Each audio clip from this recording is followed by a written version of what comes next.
Quvasoyda Real Tiago bog'idamiz. Bog'da umumiy holatini birinchi bitta ko'rsating aka.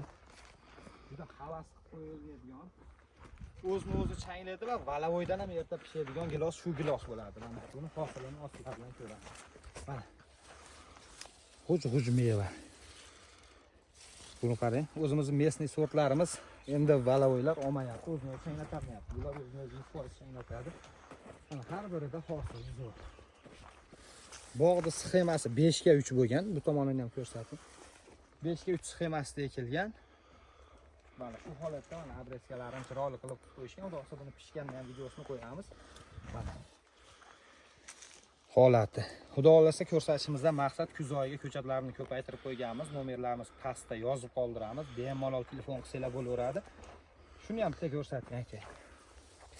Bu valavoydan ham erta chiqadi. O'zini-o'zi 100% changlaydi. Xudo xolasa, kimga shunaqa chiroyli bog'lar barpo qilish kerak bo'lsa, o'zimizga aloqaga chiqaverasizlar.